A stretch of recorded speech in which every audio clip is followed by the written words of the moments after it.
Nainitin ulo. Pero nung nagpa-check up ako sa may market, ang tawag yun, Medical City, okay yung mga doktor yun, mababait, kahit matanda na.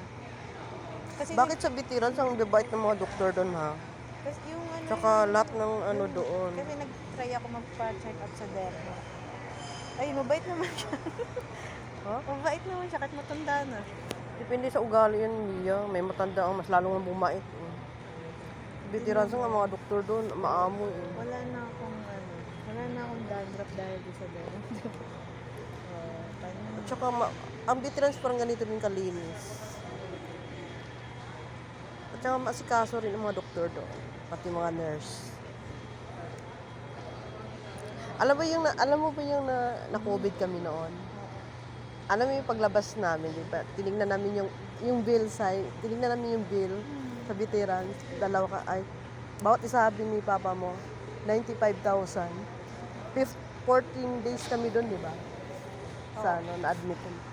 2 weeks. 2 weeks na, 3, 2. Sabi ko, kunin mo yung bill, tignan natin kung ano. Umabot siya ng 95,000 pala. Nag-aaral ka pa? Pag-graduate na? Nag-aral pa ako noong 2020 nag-start. Nung kinasal kami ni kuya mo, graduate ka na? Oo, 2022 yun, diba? O, kakagraduate ko lang na. Juhan ko kayo.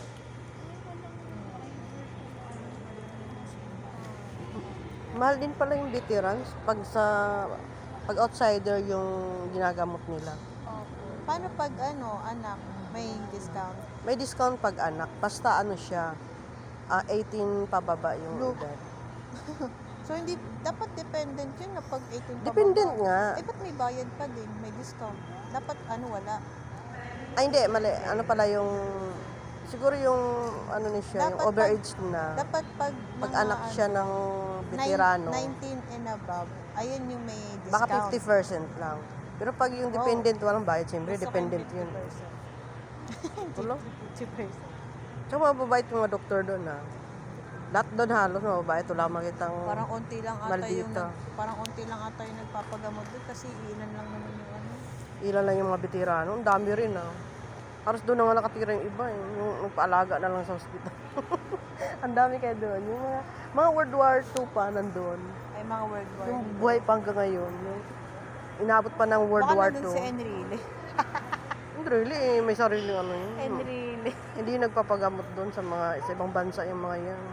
Pag mga senador. Oh, grabe yun si Enrile. Mga mayayaman Ilang taon na yan. Mga panahon pa ng dinosaur. Oo, buhay pa mga World War II, yung naka-wheelchair na siya. Nandun pa pakikita mo doon. Oh, grabe no, ang buhay na ang haba. Ang lang, ugali nila, na lang. May ini-inject sa kanila stem cell. Na lang, yung ugali nila, yung hospital, panay pa-check up na lang doon. Siyempre, free naman para sa kanila lahat yun, yung sa veterans. Pati gamot, wala nang isipin. Yan sabi sa akin, hanggat may HMO ka magpa-check up ka lang magpa-check up.